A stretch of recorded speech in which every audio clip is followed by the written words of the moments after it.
Hi hello, ഇത് ചെറിയൊരു travel വ്ളോഗാണ്. കോർഫക്കാനിലേക്കാണ് യാത്ര. എല്ലാം ഷടപടേ എന്നുള്ള പ്ലാനിങ് ആയിരുന്നു. ഇങ്ങനെ ഒരു ആലോചന ഉണ്ട് വരുന്നോ എന്ന് ചോദിച്ചപ്പോൾ ഒന്നും ആലോചിച്ചില്ല. ആദ്യം ഞങ്ങൾ പോയത് ഷീസ് പാർക്കിലേക്കാണ്. ഇറങ്ങാൻ ഇച്ചിരി ലേറ്റ് ആയതുകൊണ്ട് എത്താനും ഇച്ചിരി ലേറ്റായി. അതുകൊണ്ട് തന്നെ ആ പകൽ അല്ലെ ആ ഒരു ഈവനിങ്ങിലെ കംപ്ലീറ്റ് വ്യൂ ഇവിടെ കിട്ടിയിട്ടില്ല. അത് മിസ്സായി ഞങ്ങൾക്ക്. ഇച്ചിരി വെട്ടമൊക്കെയുള്ള ടൈമാണെങ്കിൽ പൊളി വ്യൂ ആണ് ഇവിടുന്ന്. ആദ്യം കാണുന്നത് ഷീസ് റെസ്റ്റ് ഏരിയ ആണ്. പാർക്കിലേക്കാണ് പോകാൻ ഉദ്ദേശം എന്നതുകൊണ്ട് അങ്ങോട്ടേക്ക് കയറിയില്ല. ഷീസ് റെസ്റ്റ് ഏരിയ വഴി പോയപ്പോൾ ഏതോ പള്ളിപ്പെരുന്നാളിൽ പോകുന്ന പോലെ ആയിരുന്നു. മുകളിൽ നിറയെ ബലൂണും താഴെ പഴങ്ങളും പച്ചക്കറികളും. അത്ര നേരം കാറിൽ കിടന്ന് ഉറക്കുമായിരുന്ന കുഞ്ഞു അന്നേരമാണ് എണീറ്റത്. നല്ല തിരക്കായിരുന്നു അവിടെ. ഏതായാലും ഞങ്ങൾക്ക് മുമ്പ് ഫ്രണ്ട്സ് ഒന്ന് സ്ഥലം പിടിച്ചുകൊണ്ട് ഞങ്ങൾക്ക് ഇരിക്കാൻ പറ്റി. ഞങ്ങൾ എത്തിയപ്പോഴത്തേക്ക് അവിടെ ഫോട്ടോ സെഷനൊക്കെ കഴിഞ്ഞിരുന്നു. ഞങ്ങൾ പിന്നെ ചുമ്മാ ഒന്ന് കറങ്ങി ഫോട്ടോസൊക്കെ എടുത്തു. അപ്പോഴത്തേക്ക് കുഞ്ഞിന് പ്ലേ ഏരിയ കണ്ട് അങ്ങോട്ടേക്ക് ഓടി.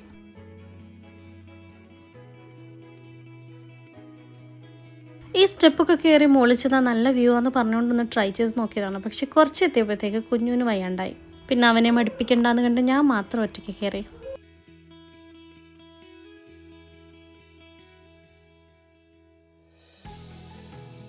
ഇതാണ് മുകളിൽ നിന്നുള്ള വ്യൂ. കുറച്ചുകൂടി വെട്ടം ഉണ്ടായിരുന്നെങ്കിൽ ഇതിലും പൊളിയായനെ.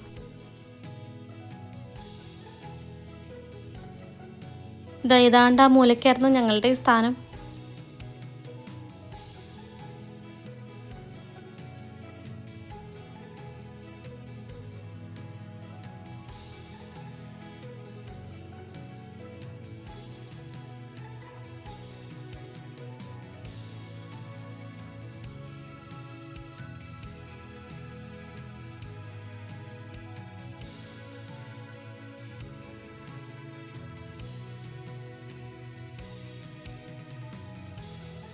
ഇനി ഇവരെ ഇവിടുന്ന് ഇറക്കിക്കുന്നതാണ് ഒരു ടാസ്ക്. ഒരു വിധത്തിൽ എല്ലാത്തിനും കൊണ്ട് ഞങ്ങൾ അവിടുന്ന് ഇറങ്ങി. അടുത്തതൊരു നൈറ്റ് ക്യാമ്പിംഗ് ആണ് പ്ലാന്. കൊർഫക്കാനിൽ തന്നെയുള്ള അൽ ലുലൂയ ബീച്ച്, അങ്ങനെ എന്തോ ആണ് പേരെന്ന് തോന്നുന്നു. ബീച്ച് സൈഡിൽ ക്യാമ്പിംഗ് അലൗഡ് അല്ല. ബീച്ച് റോഡിന് ഇപ്പുറത്തായിട്ട് കുറച്ച് സ്ഥലത്ത് എല്ലാവരും ഇങ്ങനെ ക്യാമ്പ് ചെയ്യുന്നുണ്ടായിരുന്നു. ഞങ്ങൾക്ക് ഏതായാലും ഒരു ബെസ്റ്റ് സ്ഥലമാണ് കിട്ടിയത്. ഇങ്ങനെ മൂലയ്ക്ക് വന്ന ആ ഒരു കടലിൻ്റെ വ്യൂവും ആ സൗണ്ടും ഒക്കെ ആയിട്ട് നല്ല വൈബായിരുന്നു. ഒരു സൈഡിൽ മല, മറ്റേ സൈഡിൽ കടൽ തീരം, നല്ല തണുത്ത കാറ്റ്. ആഹാ, ഇത് ഞങ്ങളുടെ ഫസ്റ്റ് എക്സ്പീരിയൻസ് ആയിരുന്നു. നല്ലതുപോലെ എൻജോയ് ചെയ്തു. ഫുഡൊക്കെ പാക്കാക്കിയാണ് കൊണ്ടുവന്നത്. പിന്നെ അവിടെ ചായ ഉണ്ടാക്കി കുടിച്ചു. അത് കഴിഞ്ഞ് ക്യാമ്പ് ഫയറിന് ചുറ്റും കുറച്ച് വർത്താനൊക്കെ പറഞ്ഞിട്ട് കുറച്ച് ലേറ്റായിട്ടാണ് കിടന്നത്.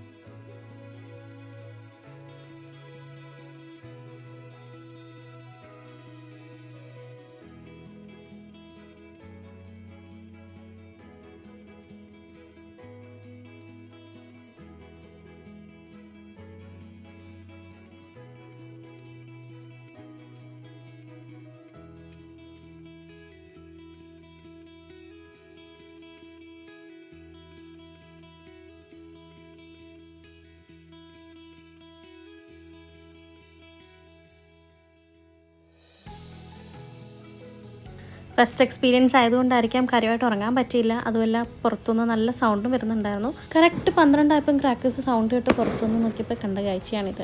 ഇതിവിടെ യൂഷ്വലി ഉള്ളതാണോ അത് ആരുടെയും ബർത്ത്ഡേ സെലിബ്രേഷൻ ആണോ എന്നൊന്നും അറിയില്ല.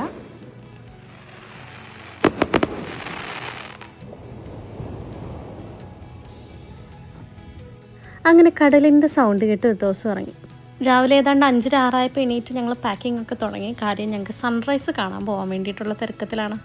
അങ്ങനെ സൺറൈസും ക്ലൗഡ് ഫോർമേഷനും ഒക്കെ കാണാൻ വേണ്ടിയിട്ട് അവിടുന്ന് ആൾ സുഹൂബ് ഏരിയ ഏതാണ്ട് 20 മിനിറ്റ് റൈഡ് ഉണ്ടെന്ന് തോന്നുന്നു, അങ്ങോട്ടേക്ക് പോയി. വളഞ്ഞ് പുളഞ്ഞ് നല്ല കയറ്റമായിരുന്നു. മിക്ക റീൽസിലൊക്കെ കണ്ടിട്ടുള്ളൊരു സ്ഥലമായിരുന്നു ഇത്. അന്ന് മുതൽ ആഗ്രഹമായിരുന്നു ഇങ്ങോട്ടേക്ക് പോകണമെന്നുള്ളത്.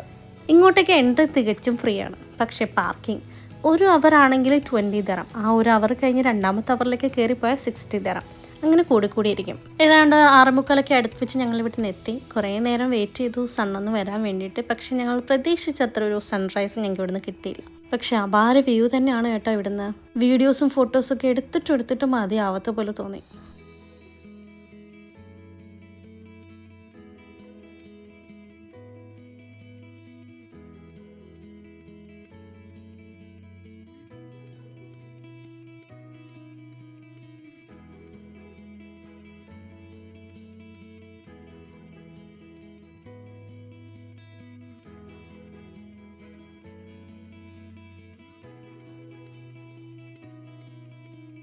ജ്യോതിയും വന്നില്ല, തീയും വന്നില്ല, ഒരു മണ്ണാങ്കട്ടയും വന്നില്ല എന്നുള്ള വിഷമം പറഞ്ഞ് ഞങ്ങൾ അവിടെ നിന്ന് തിരിച്ചു.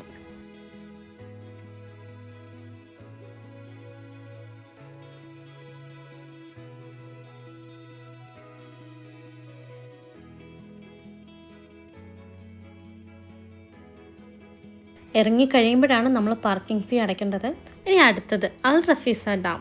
പല കളറിലുള്ള കടലാസ് ചെടികൾ കൊണ്ട് തീർത്ത വേലിയും നല്ല അടിപൊളിയായ എൻട്രൻസും ആയിരുന്നു. കുറച്ച് വെട്ടം ഉണ്ടായിരുന്നത് കൊണ്ടാണോ എന്ന് എനിക്ക് അറിഞ്ഞുകൂടാ, എനിക്ക് ഏറ്റവും ഇഷ്ടപ്പെട്ട വ്യൂ ഇടുന്നുള്ളതായിരുന്നു. ഇവിടെ ചെന്നാലും പ്ലേ ഏരിയ ഇല്ലാത്തൊരു സ്ഥലം ഉണ്ടാവില്ല. നല്ലതൊക്കെ തന്നെയാണ്, പക്ഷെ ഇവന്മാരെ ഇവിടെ നിന്ന് ഇറക്കി അടുത്ത സ്ഥലത്തേക്ക് പോകാൻ പെടുന്ന പാട്.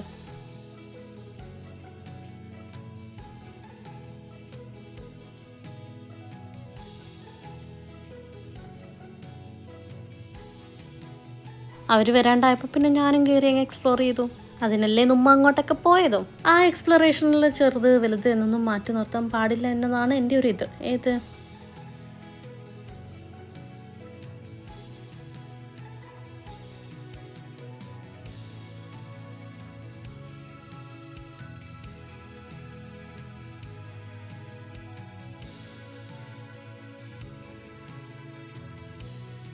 ഇവിടെ മെയിൻ ബോട്ടിങ്ങും പിന്നെ ആ കാണുന്ന മലയിൽ ഹൈക്കിങ്ങും ഒക്കെ ഉണ്ട്.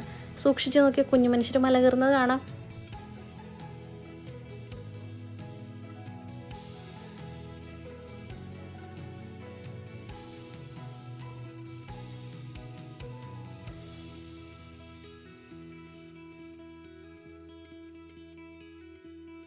കയാക്കിംഗ് 1 ഹവറിന് 40 പിന്നെ 2 ആൾക്കുള്ളത് 80 ദിർഹംസ് ആണെന്ന് തോന്നുന്നു.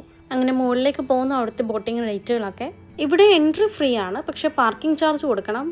1 ഹവർ ആയിരുന്നു ഞങ്ങളോട് ഉണ്ടായിരുന്നത്. 20 ദിർഹംസാണ് അടച്ചത്. ഒരു സ്ഥലത്ത് നമുക്കിങ്ങനെ വെള്ളത്തിലേക്ക് ഇറങ്ങാം. അവിടെ കുറച്ച് മീനും താറാവല്ലേ ഇത്, അതൊക്കെയുണ്ട്. പിന്നെ പൂച്ച. ഇവിടെ പൂച്ചയും പ്രാവും ഇല്ലാത്തൊരു സ്ഥലം വളരെ ചുരുക്കമായിരിക്കും. നമ്മുടെ നാട്ടിൽ പട്ടിയാണെങ്കിൽ ഇവിടെ പൂച്ച. ഈ താറാവിൻ്റെ ഒക്കെ കെയർ ടേക്കർ ആണെന്ന് തോന്നുന്നു ഈ കുഞ്ഞിപ്പൂച്ച. ഞങ്ങളതിനെ ഏതാണ്ട് ചെയ്യുമെന്ന് കണ്ടിട്ടായിരിക്കും അതിനെ പ്രൊട്ടക്ട് ചെയ്യുന്ന പോലെ തോന്നി.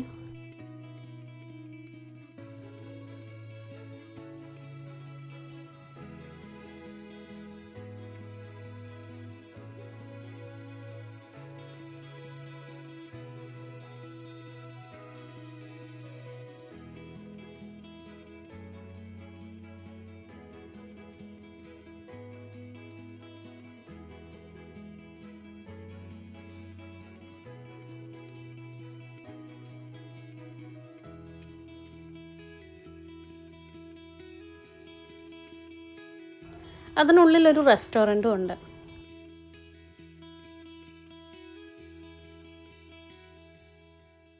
അങ്ങനെ ഞങ്ങളുടെ എല്ലാ കറക്കവും കഴിഞ്ഞിട്ടുള്ള തിരിച്ചുള്ള പോക്കാണിത്. നല്ലൊരു സ്ഥലം കണ്ടപ്പോൾ അന്ന് കോഫി കുടിച്ച് ചെറിയൊരു ബ്രേക്ക്ഫാസ്റ്റ് കഴിഞ്ഞിട്ടാവാൻ യാത്രയെന്ന് തീരുമാനിച്ച് നിർത്തി.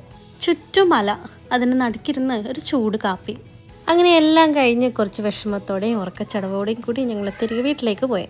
Special thanks to Mobina, Didi, family and the entire team for such an amazing day out. Hope you enjoyed my little messy travel vlog. See you soon again with another vlog. Bye and thanks for watching.